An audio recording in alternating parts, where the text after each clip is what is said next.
नमस्कार दोस्तों, आप सभी का हमारी आज की रोमांचक कहानी में हार्दिक स्वागत है। अगर आप हमारे चैनल पर पहली बार आए हैं, तो सब्सक्राइब करना ना भूलें और बेल आइकन दबाकर सभी नई कहानियों का आनंद लें। आज की कहानी बेहद खास और दिलचस्प होने वाली है, इसलिए लास्ट तक जरूर सुनें, आपको बहुत मजा आने वाला है। तो बिना किसी देरी के चलिए कहानी शुरू करते हैं। भगवान विष्णु ने बताया, घर में कुत्ता पालने से स्वर्ग मिलता है या नरक, घर का पतन होता है या उत्थान। एक समय की बात है। भगवान विष्णु बैकुंठ लोक में शेषनाग की सैया पर विराजमान थे। तब माता लक्ष्मी ने पूछा, हे स्वामी, मेरे मन में एक प्रश्न उठ रहा है, आप उसका उत्तर बताकर मेरे मन को संतुष्ट करने की कृपा करें। भगवान विष्णु ने कहा, हे देवी लक्ष्मी, ठीक है, आप अपना प्रश्न बताओ। मैं आपको आपके प्रश्न का उत्तर देकर आपके मन को संतुष्ट करने का पूरा प्रयास करूंगा। माता लक्ष्मी ने कहा, हे स्वामी, मेरा प्रश्न यह है कि घर में कुत्ता पालने से स्वर्ग मिलता है या नरक, सुख मिलता है या दुख, गरीबी आती है या अमीरी, उत्थान होता है या पतन। माता लक्ष्मी का प्रश्न सुनने के बाद भगवान विष्णु ने कहा, हे देवी लक्ष्मी, आपका यह प्रश्न बहुत ही महत्वपूर्ण और ज्ञानवर्धक है। यह मानव जाति के कल्याण हेतु अत्यंत ही महत्वपूर्ण प्रश्न है। इसलिए मैं आपको इस प्रश्न का उत्तर एक छोटी सी कहानी के माध्यम से देता हूँ। इसलिए मैं आपको जब तक कहानी सुनाऊं, तब तक इस कहानी को पूरा और मन से सुनना, क्योंकि आधी अधूरी कहानी सुनने से हमेशा आधा अधूरा ज्ञान ही प्राप्त होता है, जो जीवन में कभी काम नहीं आता है। फिर माता लक्ष्मी ने कहा, हे प्रभु, ठीक है, मैं आपको वचन देती हूँ कि जब तक आप कहानी सुनाएंगे, मैं इस कहानी को पूरा और मन से सुनूंगी। आप कहानी को प्रारंभ कीजिए। फिर भगवान विष्णु कहानी सुनाना प्रारंभ करते हैं और कहते हैं, एक गांव में एक बुढ़िया रहती थी। वह बहुत दान पुण्य और पूजा पाठ करती थी। वहीं उस बुढ़िया को कुत्तों से बहुत लगाव था, इसलिए उसने अपने घर पर एक कुत्ते को पाल रखा था। वह उसे रोजाना स्नान कराती, खाना खिलाती और बिस्तर पर सुलाती थी। उस बुढ़िया के घर में वह कुत्ता हर स्थान पर घूमने फिरने के लिए स्वतंत्र था। फिर एक दिन अचानक उस बुढ़िया की तबीयत खराब हो जाने के कारण उसकी मृत्यु हो जाती है। फिर बुढ़िया के बेटे और बहुएं आते हैं और अपनी मां का अंतिम संस्कार करते हैं। फिर बुढ़िया की मृत्यु के बाद यमराज ने अपने यमदूतों को भेजा और कहा कि तुम जाओ और उस बुढ़िया को लेकर आओ। फिर जैसे ही यमदूत उस बुढ़िया को लेने के लिए आते हैं, तो वह बुढ़िया यमदूतों के साथ जाने लगती है। थोड़ी दूर चलने के बाद रास्ते में एक बहुत ही गहरी नदी आई। वहां पर पहुंचकर यमदूत उस बुढ़िया से कहने लगे, क्या तुमने कभी अपने जीवन में गाय का दान किया है? क्योंकि हमें यहाँ से आगे जाने के लिए इस नदी को पार करना पड़ेगा, और इस नदी को पार तुम तभी कर सकती हो जब तुमने अपने जीवन में कभी गाय का दान किया हो। यमदूतों की बात सुनकर वह बुढ़िया सच्चे मन से गाय का ध्यान करने लगती है, क्योंकि उसने गाय का दान किया था। और फिर अचानक वहां पर ही गाय प्रकट हो जाती है, जिसकी पूंछ पकड़कर वह बुढ़िया उस नदी को पार कर जाती है। फिर थोड़ी दूर चलने के बाद रास्ते में बहुत सारे काले कुत्ते आ जाते हैं, जो उस बुढ़िया का रास्ता रोक देते हैं। यमदूत कहने लगे, हे बुढ़िया, यदि तुमने अपने जीवन में कभी कुत्तों को भोजन खिलाया होगा, तभी यह कुत्ते तुम्हें आगे जाने के लिए रास्ता देंगे। यमदूतों की बात सुनकर वह बुढ़िया अपने सच्चे मन से कुत्तों का आह्वान करने लगती है। तभी उसी समय वह सारे कुत्ते अपना रास्ता बदलकर आगे निकल जाते हैं। फिर वह बुढ़िया यमदूतों के साथ आगे की ओर चल देती है। वहीं थोड़ी दूर चलने के बाद एक कौवा उस बुढ़िया के सिर पर अपनी चोंच से प्रहार करने लगता है, जिसको देखकर यमदूत उस बुढ़िया से पूछता है, हे बुढ़िया, क्या तुमने कभी अपने जीवन में किसी साधु संत की सेवा की है? क्योंकि उस बुढ़िया ने सारे जीवन भर हमेशा साधु संतों का सम्मान किया और उनका आदर सत्कार किया। तब वह बुढ़िया यमदूतों की बात सुनकर साधु संतों को सच्चे मन से याद करने लगती है। इसके बाद वह कौवा उस बुढ़िया को चोंच मारना बंद कर देता है और वहां से चला जाता है। फिर वह बुढ़िया यमदूतों के साथ आगे की ओर चल देती है। फिर थोड़ी दूर चलने के बाद जब वह बुढ़िया और यमदूत आगे की ओर बढ़ने लगते हैं तो उस बुढ़िया के पैरों में कांटे चुभना शुरू हो जाते हैं। इसके बाद यमदूत उस बुढ़िया से कहने लगते हैं, हे बुढ़िया, क्या तुमने कभी अपने जीवन में किसी को जूते चप्पल दान किया है? क्योंकि उस बुढ़िया ने अपने जीवन में बहुत बार जूते और चप्पलों का दान किया था। जिसके बाद वह बुढ़िया उन यमदूतों की बात सुनकर जूते चप्पलों का आह्वान करना शुरू कर देती है। देखते ही देखते उस बुढ़िया के पैरों में चप्पल आ जाती है और फिर वह बुढ़िया और यमदूत आगे की ओर चल देते हैं। भगवान विष्णु ने कहा, हे देवी लक्ष्मी। फिर यमदूत उस बुढ़िया को यमराज के पास लेकर जाते हैं। फिर यमराज बुढ़िया को चित्रगुप्त के पास ले जाते हैं। तभी चित्रगुप्त यमराज से कहते हैं, यह कौन है और आप यहाँ किसको लेकर आए हैं? तब यमराज चित्रगुप्त से कहते हैं कि इस बुढ़िया ने अपने पूरे जीवन में बहुत दान पुण्य किए हैं, भगवान का भजन भी किया है, मगर इसने एक सबसे बड़ी गलती की है जिसकी वजह से इसे इसके दान पुण्य आदि का फल नहीं मिल सकता है और यह स्वर्ग में नहीं जा सकती है। तब वह बुढ़िया यमराज से कहती है कि मेरी पूजा पाठ और दान पुण्य में ऐसी क्या कमी रह गई जिसकी वजह से मुझे स्वर्ग में स्थान नहीं मिलेगा। यमराज कहने लगे, हे बुढ़िया, देखो तुम्हारी एक गलती की वजह से तुम्हारे पूर्वजों की आत्मा आज भी भटक रही है और तुम्हें भी यही भटकना होगा क्योंकि तुमने अपने घर के अंदर कुत्ते को पाला है। इसके प्रभाव की वजह से तुम्हारे सारे दान पुण्य का फल नष्ट हो गया है। क्योंकि जिस घर में कुत्ता पाला जाता है उसके यहाँ पर देवता भोजन ग्रहण नहीं करते हैं। यदि कुत्ता घर में हो और किसी का देहांत हो जाए तो देवताओं तक पहुँचने वाली वस्तुएं भी देवता स्वीकार नहीं करते हैं। वहीं कुत्ते के छू जाने पर ब्राह्मणों के यज्ञ पवित्र भी खंडित हो जाते हैं। अर्थात धर्म अनुसार कुत्ता पालने वालों के यहाँ पर तो ब्राह्मण भी नहीं जाते हैं। वहीं कुत्ता यदि किसी को सूंघ लेता है तो सूंघने मात्र से ही इंसान अपवित्र हो जाता है। वहीं कुत्ते की दृष्टि जिस भोजन पर पड़ जाती है तो वह भोजन भी खाने के योग्य नहीं रहता है। इन्हीं कर्मों से कुत्तों को कभी भी घर के अंदर पाला नहीं जाना चाहिए। अब मैं तुम्हें एक छोटा सा संवाद सुनाता हूँ। कुत्ते के साथ व्यवहार करने के कारण तो युधिष्ठिर को भी स्वर्ग के बाहर ही रोक दिया गया था।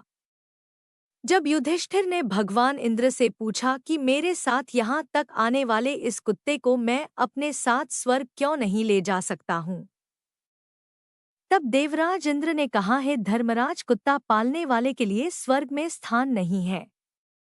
ऐसे मनुष्यों का स्वर्ग में प्रवेश वर्जित है, क्योंकि कुत्ते से पलित घर में किए गए यज्ञ और पुण्य कर्म के फल को क्रोधवश नामक राक्षस उसका हरण कर लेता है। और तो और उस घर के सदस्य जो कोई दान पुण्य हवन और कुआ बावड़ी इत्यादि बनाने के जो भी पुण्य फल इकट्ठा करते हैं वह सब घर में कुत्ते के पालने से या कुत्ते की दृष्टि पड़ने मात्र से ही वह सारा फल निष्फल हो जाता है। इसलिए कुत्ते को घर में पालना पूरी तरह से वर्जित है। भगवान विष्णु ने कहा, हे देवी लक्ष्मी, कुत्ते का संरक्षण होना चाहिए, उसे भोजन खिलाना चाहिए। घर की रोज की एक रोटी पर कुत्ते का अधिकार होता है। वहीं कुत्ते को कभी भी प्रताड़ित नहीं करना चाहिए और दूर से ही इसकी सेवा करनी चाहिए। घर के अंदर नहीं बल्कि घर के बाहर कुत्ते की सेवा करनी चाहिए। घर के अंदर केवल अतिथि और गाय को रखना चाहिए और उनकी सेवा करनी चाहिए। घर के बाहर हमेशा कुत्ता, कौवा, चींटियां आदि को भोजन कराना चाहिए, जो अत्यंत ही फलदायी होता है। मृत्यु लोक पर अक्सर देखने को मिलता है कि गाय और बूढ़े माता पिता को लोग घर से बाहर निकाल देते हैं और कुत्तों को घर के अंदर पालते हैं। और जिस घर में ऐसा होता है उस घर का एक दिन निश्चित ही पतन हो जाता है। इसलिए यदि स्वर्ग में जाना है, सुख भोगना है, धनवान होना है, घर में सुख समृद्धि लानी है, जीवन का पतन होने से बचना है, तो गाय और बूढ़े माता पिता को घर के अंदर रखें और सेवा करें। कुत्ते को घर से बाहर रखिए, क्योंकि कुत्ते को घर के बिस्तर पर या गलीचा आदि पर सुलाने से घर का पतन हो जाता है। कुत्ते को पालना गलत बात नहीं है, लेकिन घर के अंदर नहीं, घर के बाहर रखें। कुत्ते को नियत स्थान पर ही रखना चाहिए और खाना खिलाना चाहिए, क्योंकि कुत्ते को खाना खिलाने से घर में सकारात्मक ऊर्जा का वास होता है और नकारात्मक शक्तियां आसपास भी नहीं भटकती है। वहीं कुत्ते को खाना खिलाने से यमदूतों का भय नहीं रहता है। कुत्ता भूत, प्रेत और आत्माओं को सूंघ सकता है, उन्हें देख सकता है। जिस घर के लोग कुत्ते को खाना खिलाते हैं, ऐसे घरों में कभी भी बुरी आत्माएं प्रवेश नहीं करती है। वहीं कुत्ते को रोटी खिलाने से भगवान शनि देव के आशीर्वाद के साथ साथ कुंडली में मौजूद राहु केतु के दोष भी समाप्त हो जाते हैं। कुत्ते को खाना खिलाने से घर में जल्द ही बच्चे का जन्म होता है। आकस्मिक दुर्घटना का डर भी खत्म हो जाता है, क्योंकि कुत्ते को पहले से ही दुर्घटना का आभास हो जाता है। इसलिए यदि कुत्ते को कभी पालना हो तो घर के अंदर नहीं, बल्कि घर के बाहर किसी नियत स्थान पर ही पालना चाहिए, क्योंकि कुत्ते को घर के बाहर पालने से और खाना खिलाने से हमेशा घर की उन्नति होती है। फिर यमराज की बात सुनकर वह बुढ़िया आश्चर्यचकित हो जाती है और यमराज से कहने लगती है, हे यमराज, आप मुझे केवल 7 दिन का समय दे दीजिए और मुझे वापस धरती लोक पर भेज दीजिए। इसके बाद में इन 7 दिनों के अंदर कुत्ते को घर के बाहर नियत स्थान पर रखूंगी और पुनः पूजा पाठ करूंगी, दान पुण्य करूंगी, भगवान का सुमिरन करूंगी। भगवान विष्णु ने कहा, हे देवी लक्ष्मी। उस बुढ़िया की बात सुनकर यमराज उस बुढ़िया को वापस पृथ्वीलोक पर भेज देते हैं। जब वह बुढ़िया धरती लोक पर वापस आती है और जब गांव के लोग उस बुढ़िया को देखते हैं, तो वह सब भयभीत हो जाते हैं और उसके डर की वजह से वह लोग चारों तरफ भागने लगते हैं और कहने लगते हैं कि यह तो भूतनी बन गई है, भागो यहाँ से। फिर जब वह बुढ़िया अपने बेटों और बहुओं के पास जाती है तो वह भी उससे डरकर अपने दरवाजे और खिड़कियां बंद कर लेते हैं। उसके बाद वह बुढ़िया अपने बेटों और बहुओं को बताती है कि मुझे यमराज ने केवल 7 दिन का समय दिया है, क्योंकि मेरी पूजा में कोई कमी रह गई थी जिसको मैं पूरा करने के लिए आई हूँ। तुम्हें मुझसे डरने की कोई जरूरत नहीं है। अब तक मैं अपने घर के अंदर कुत्ता पालती थी। यह बात मुझे पता नहीं थी कि घर के अंदर कुत्ता पालने से कभी भी स्वर्ग में स्थान नहीं मिलता है और जो भी पूजा पाठ, दान पुण्य का फल होता है वह भी निष्फल हो जाता है। इसलिए मैं घर के अंदर से इस कुत्ते को निकालकर बाहर करने आई हूँ।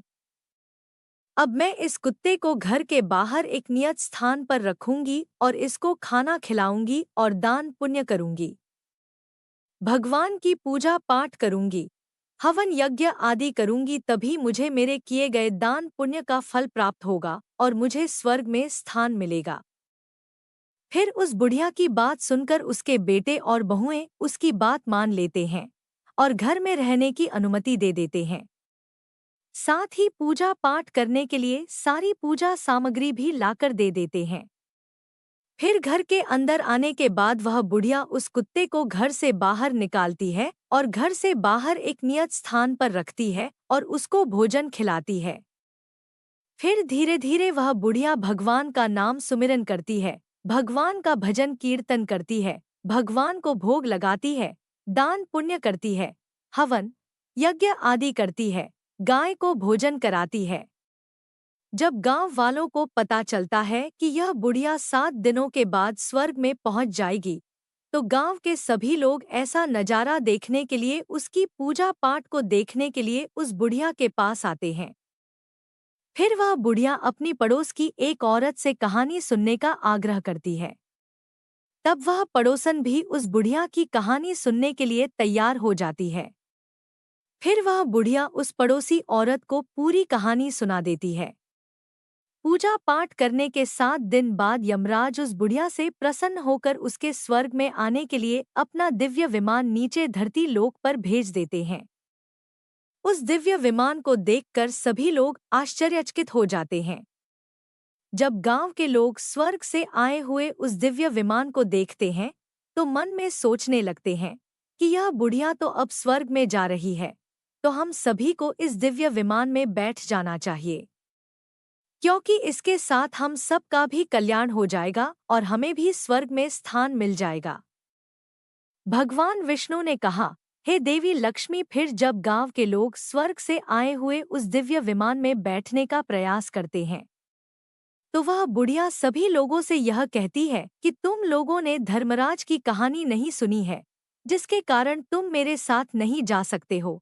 तुमने दान पुण्य नहीं किया है, तुमने अपने बूढ़े माता पिता की सेवा नहीं की है, तुमने भूखों को भोजन नहीं कराया है, तुमने यज्ञ हवन आदि पुण्य कार्य नहीं करवाए हैं।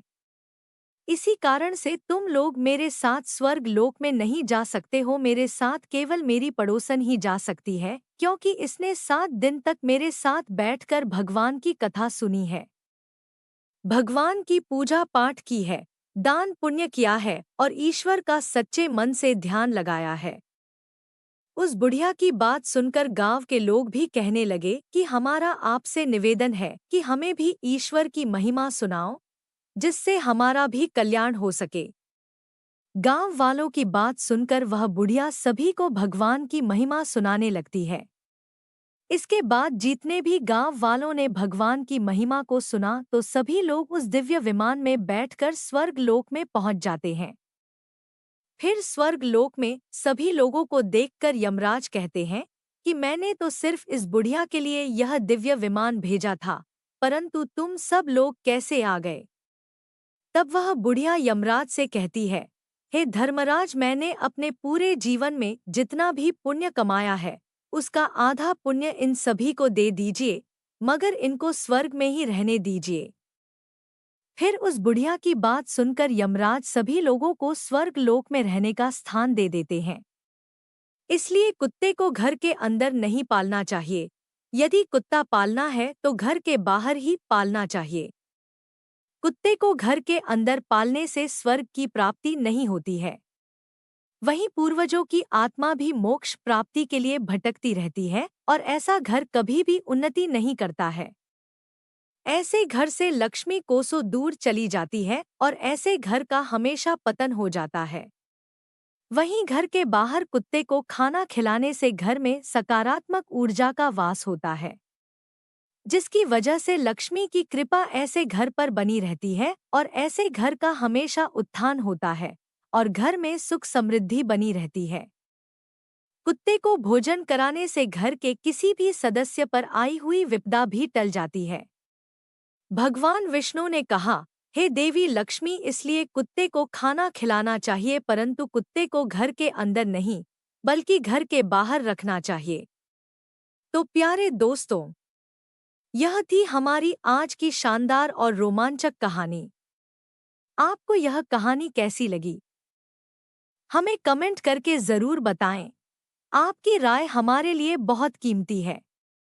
अगर कहानी पसंद आई हो तो लाइक ज़रूर करें, इसे अपने दोस्तों के साथ शेयर करें और हमारे चैनल को सब्सक्राइब करना ना भूलें, ताकि आप आने वाली मज़ेदार कहानियों को मिस ना करें। तो चलिए मिलते हैं अगले वीडियो में एक नई दिलचस्प कहानी के साथ। धन्यवाद।